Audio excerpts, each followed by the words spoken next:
우리는 지난 주일에 빌립보서의 말씀을 살피면서 관용에 대해서 얘기를 나눴습니다. 우리 모두가 완벽하지 못한다는 것을 인정하고 어떻게 하면 마음을 넉넉하게 할 수 있는가 하는 것을 생각하면서 살아야 될 것입니다. 그러나 많은 노력에도 불구하고 그것이 쉽지 않다는 것을 알고 계실 것입니다. 하나님이 없는 인생 가운데는 결코 이룰 수 없는 일일 것입니다. 그렇다면 예수님을 믿는 우리에게는 어떤 것이 있습니까? 하나님이 있기 때문에 그게 가능합니다. 그리고 바울은 우리에게 가능하도록 하라는 것을 얘기하고 있습니다. 두려움과 떨림으로 늘 깨어 있어서 하나님의 공급하심을 믿고 살아가는 모든 사람들에게 마음에 넉넉함이 있을 줄을 믿습니다. 하나님으로부터 넘치게 공급하여 주시는 것을 신뢰하고 마음을 넉넉하게 하면서 살아야 되겠습니다. 그런 우리가 다 될 수 있기를 소망합니다. 첫 번째, 자족하는 마음을 가져라입니다. 자기 자신의 관계에서 이렇게 자족하는 마음을 가지는 것이 중요합니다. 빌립보서 말씀을 가지고 계속해서 나누고 있는데 관용하는 마음을 가지기를 위해서 하나님의 공급하심을 신뢰하고 또 믿고 나아가는 것이 중요합니다. 하나님에 대한 신뢰, 확신을 가지는 사람은 관용을 베풀면서 살 수 있습니다. 그리고 그것이 자기에게 나타나는 것이 자족입니다. 자기가 좀 부족해도 하나님이 공급하실 것이다. 하나님이 공급하셨기 때문에 내가 이 정도쯤 사는 것이다 하는 그런 마음을 품는 사람만이 자족할 수 있는 것입니다. 좀 부족하고 좀 연약하고 그래도 하나님이 가장 좋은 것으로 공급하셨다 그렇게 믿는 사람만이 자족하는 마음을 품을 수 있습니다. 그러니까 아무리 부자여도 자족하지 못할 수가 있습니다. 바울은 이 마음을 배워야 한다고 얘기하고 있습니다. 이 마음이 저절로 생기는 것이 아니라고 고백하고 있습니다. 11절에서 어떠한 형편에든지 나는 자족함을 배웠느니라고 말하고 있습니다. 바울은 선교 여행을 하는 중에 이전에 경험하지 못하였던 다양한 환경에서 놓이게 되었습니다. 그 과정에서 여러 상황 가운데 처할 줄 아는 것을 배웠습니다. 우리는 이곳에 와서 한국과 다르게 새롭게 시작하는 환경을 다 살았습니다. 특히 언어의 어려움 때문에 스스로 위축되기도 하고 속상하기도 하는 경험을 하였을 것입니다. 그럼에도 불구하고 우리는 여전히 이 땅에서 떠나지 않고 살고 있습니다. 주일이 되어 이렇게 예배 자리에 나왔습니다. 바울은 배부름과 배고픔, 풍부와 궁핍, 이 모든 상황 가운데 처할 줄 안다고 고백하였습니다. 어떤 삶이 주어졌더라도 하나님을 바라보면서 앞으로 나아가는 인생이라고 고백을 한 것입니다. 바울이 여러 환경을 경험하였기 때문에 자족하는 것을 배웠다고 그렇게 생각하지 마십시오. 만약 그렇다면 나이가 든 사람들, 경험이 많은 사람들, 그러면 스스로 자족할 줄 알 것입니다. 그러나 우리가 아는 것처럼 그것이 현실이 아닙니다. 아무리 나이가 먹어도 자족할 줄 모르는 사람들이 있습니다. 아무리 많이 배워도 자족할 줄 모르는 사람이 있습니다. 구약에 자족할 줄 아는 마음을 대표적으로 보여주고 있는 것이 요셉입니다. 요셉은 야곱의 아들이었습니다. 바울의 표현처럼 풍부에도 처해봤고 궁핍에도 처해봤습니다. 배부름에도 처했고 배고픔에도 처했습니다. 양극단의 경험들을 하였습니다. 그는 아버지 야곱 앞에서 있었을 때에 채색 옷을 입고 자랐습니다. 그리고 형제들에 의해서 애굽에 팔렸습니다. 종으로 팔렸습니다. 그는 아무 잘못도 없었음에도 불구하고 종으로 계속 있지 못하고 죄수가 되었습니다. 그리고 애굽의 총리가 되었습니다. 애굽의 총리가 되었기 때문에 끝이 좋기 때문에 그가 과거의 모든 것을 잊고 살 수 있다. 이렇게 마음을 가지지 마시기 바랍니다. 그러니까 내가 가난했기 때문에 내가 부하기만 하면 그 가난했을 때에 원망했고 불평했던 그것을 다 잃어버리고 사는 것이 아닙니다. 저절로 그렇게 되는 것이 아닙니다. 그 과정에서 자신의 삶을 원망하고 또 형제를 미워하고 또 억울한 일을 당해서 억울함을 가지고 살았던 것이 아니었습니다. 그는 그렇게 살지 않았습니다. 요셉이 형제들에게 고백한 일을 보면 그는 원망이나 분노가 그의 인생을 좌우하지 않았다는 것을 알 수 있습니다. 또한 성경은 그의 삶을 이렇게 증거하고 있습니다. 창세기 39장에서 여호와께서 요셉과 함께 하시고 그에게 인자를 더하사 이렇게 표현하고 있습니다. 요셉은 하나님과 함께 하실 뿐만 아니라 하나님께서 인자를 더하신다는 것을 경험하였습니다. 그렇기 때문에 하나님과 함께하고 하나님의 인자가 자기에게 있다는 것을 알았기 때문에 자족할 줄 알았습니다. 요셉과 함께 하시던 하나님이 오늘 우리와 함께 하십니다. 또 우리와 함께 하실 뿐만 아니라 요셉에게 베풀었던 은혜의 대로 그렇게 우리에게 은혜를 더하고 계십니다. 그래서 우리가 다 자족하는 마음을 가지고 살 수 있도록 그렇게 환경을 만들어 주셨습니다. 다 그런 분들이, 자족할 줄 아는 분들이 다 되시기를 소망합니다. 두 번째, 동역하는 기쁨을 가져라입니다. 마음으로는 자족할 줄 알고 자기 스스로는 자족할 줄 알고 다른 사람과의 관계는 동역을 하는 것입니다. 관용은 자기에게 영향을 주어서 자족하는 마음을 갖도록 만들고 그리고 다른 사람에게는 동역할 수 있도록 마음을 줍니다. 다툼이 아니라 다툼을 해결할 뿐만 아니라 다툼을 넘어서 동역할 줄 아는 그런 마음들을 갖게 만든다는 것입니다. 그리고 그렇게 동역을 하다 보면 기쁨이 있습니다. 그 기쁨을 누리자 하는 것입니다. 바울은 빌립보 교회에게 한 번이 아니라 두 번이나 도움을 받았습니다. 빌립보 교회가 바울을 도운 것은 그들이 부유했기 때문이 아니었습니다. 오히려 그들은 복음 때문에 고난을 겪었습니다. 바울이 복음으로 인해서 겪는 고난을 잘 이해하였을 것입니다. 또한 바울이 영적인 전쟁을 하고 있다는 것을 잘 알았고 거기에 힘을 보태기 위해서 그를 도왔던 것입니다. 그들이 풍부해서 재물이 많았기 때문에 도운 것이 아니었습니다. 하나님의 일을 하는 사람을 도와주는 그 사역하는 것을 잘 그려주고 있는 장면은 출애굽기에 나옵니다. 이스라엘이 광야에서 아멜렉을 만났습니다.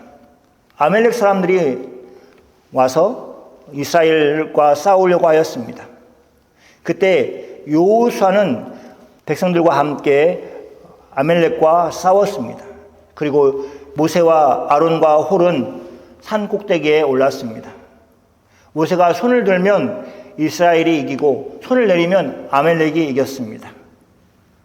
이 성경에서 손을 든다라는 표현은 기도를 의미합니다. 그러니까 이스라엘 사람들이 이렇게 하지 않습니까? 이렇게 들진 않지만 이렇게 들고 할 때 기도를 상징하는 것입니다. 하나님을 의지하는 마음, 그것을 얘기하는 것입니다.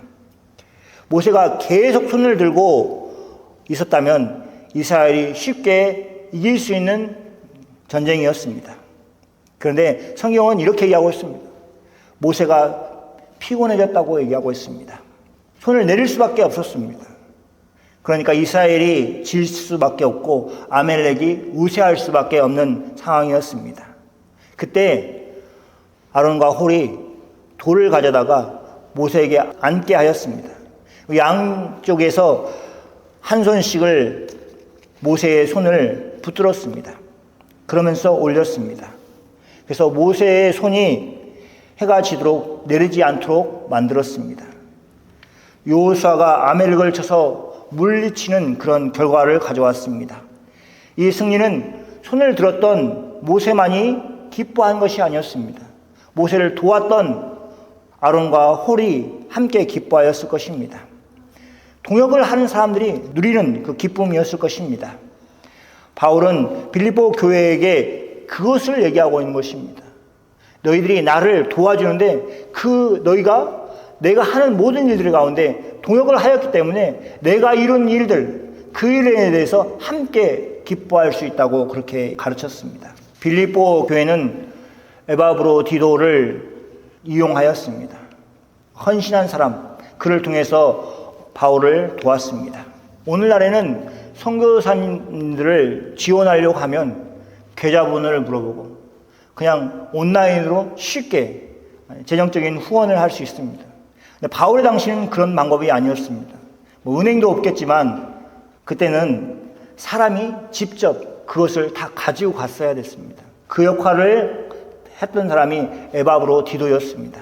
바울이 빌립보 교회에게로부터 돈을 받았다고 얘기하지 않고 쓸 것을 공급받았다 이렇게 말하는 것은 그 상황을 정확하게 바울이 설명해 주고 있는 것입니다. 바울은 빌립보 교회가 한 일을 단순히 물질을 공급한 것으로 보지 않았습니다. 그렇게 해석하지 않았습니다. 그는 그들의 행동을 더 가치 있는 행동으로 해석하였습니다. 그들이 누리는 기쁨을 더욱 풍성하게 하기 위해서 그렇게 설명을 해 주었습니다. 18절에 이렇게 말하고 있습니다. 이는 받으실 만한 향기로운 제물이요. 하나님이 받으신다는 거죠. 하나님이 받으시는 향기로운 제물이다. 그러니까 제사를 드릴 때에 제물을 드린 것 같이 그렇게 여기셨다는 것입니다. 그리고 또 얘기하고 있습니다. 하나님을 기쁘시게 하는 것이라 이렇게 설명하고 있습니다. 바울은 자신의 필요를 보내주었던 빌립보 교회의 행동에 대해서 이렇게 빌립보 교회가 하나님께 제사를 드린 것입니다. 그런 의미가 있다고 바울은 설명하고 있습니다. 그러니까 빌립보 교회가 얼마나 기뻐하겠습니까? 자신들이 부족한 중에 그렇게 바울을 생각해서 드린 것이 필요한 것을 공급한 것이 하나님께서 받으실 만한 향기로운 제물이라고 그렇게 얘기했으니 우리가 한 일이 그런 일이구나 하고 얼마나 기뻐하였겠습니까? 바울이 이렇게까지 빌립보 교회의 행동을 높이 평가하는 이유가 있습니다.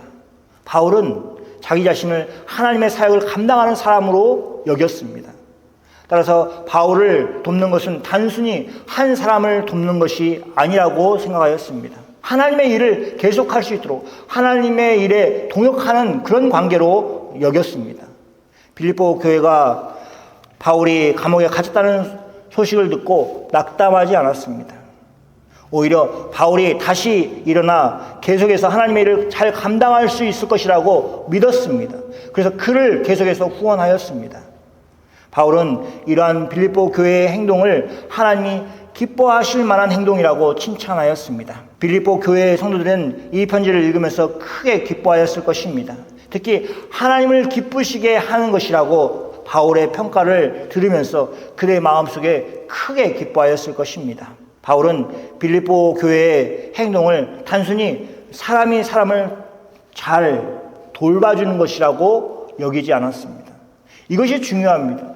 여러분이 한 행동이 여러분의 누군가를 도와주는 것이 또 선교사님을 도와주고 목사님을 도와준 그 일이 교회를 도와주는 그 일이 내가 인간적으로 그 사람을 좀 잘되게 하기 위해서 도와준 것으로 여길지라도 바울의 해석으로 보면 하나님께서 기쁘시게 받으시는 향기로운 제물이라고 그렇게 이야기하고 있습니다.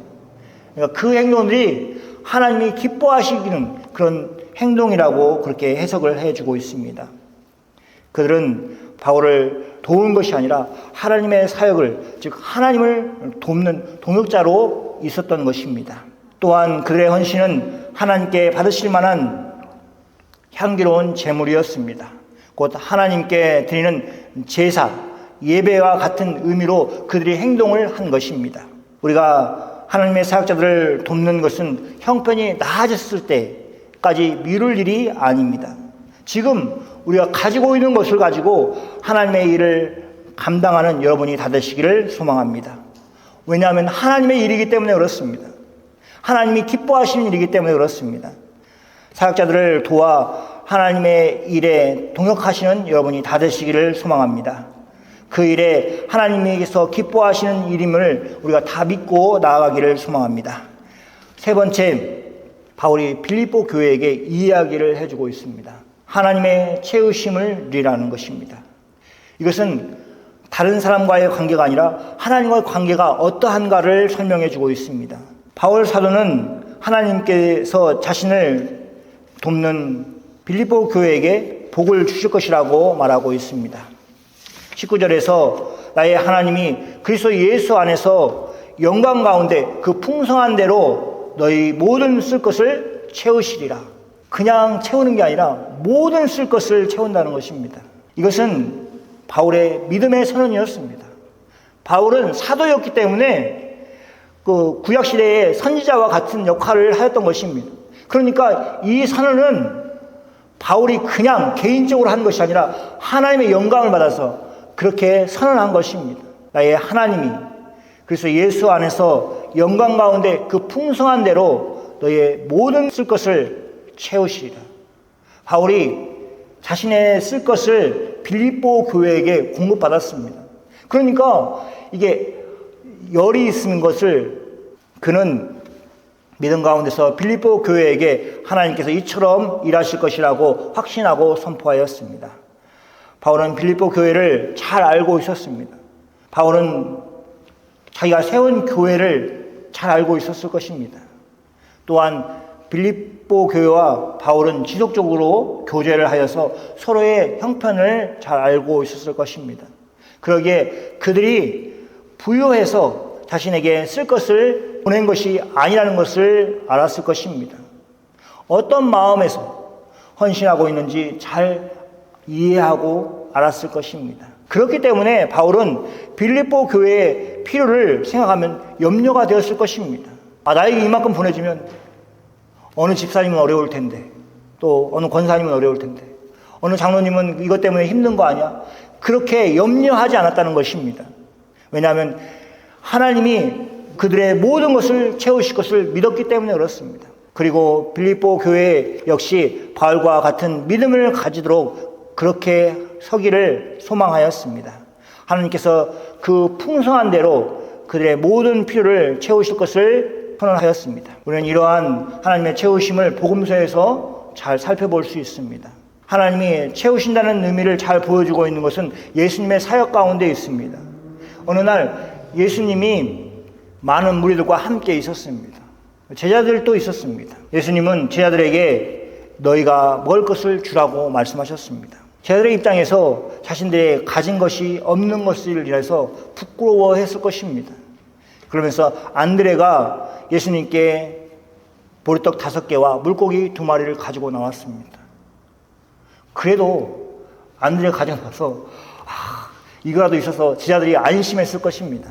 그냥 다 안드레가 주는 그 물고기와 보리떡 5개를 보면서 예수님을 정말 쳐다봤을 것입니다. 그런데 예수님께서 그 떡을 보시고 또 그 물고기를 보시고 사람들을 다 앉게 하셔서 그리고 나서 축사하셔서 그것을 나누어 주도록 하였습니다. 사람들이 원하는 대로 먹고 남은 것이 12광주리에 차게 되었습니다. 제자들이 그것을 보았습니다. 물론 배부른 사람들, 제자들 포함해서 다 배부르게 먹겠지만 예수님이 의도한 것은 무엇이냐면 하나님이 채우신다. 그것을 가장 가까이에서 본 사람들이었습니다. 부족한 것 때문에 그것 때문에 부끄러움을 당하지 않고 하나님의 채우신 것으로 해서 함께 기뻐할 수 있도록 그렇게 만드셨습니다. 장정만 5,000명이 먹는 것을 보면서 하나님의 공급하심, 풍성하게 공급하심을 얼마나 기뻐하면서 이루었겠습니까?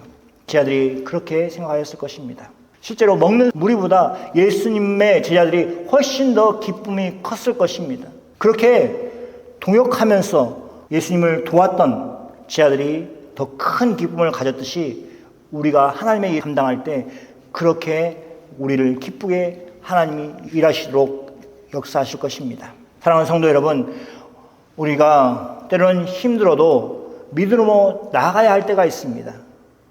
우리가 믿음 가운데 힘들 때에 옆에 있는 사람들이 믿음의 형제 자매들이 그 모습을 보고 저 사람 나하구나 하는 것을 바라보면서 용기를 얻을 것입니다. 반대로 어려운 상황 가운데 주저앉아 있으면 그것을 보는 모든 사람들이 다 힘이 빠지고 낙심을 하게 될 수밖에 없습니다. 그러므로 우리는 믿음 가운데 힘을 내며 살아야 합니다. 그래야 될 사명이 우리에게 주어졌습니다.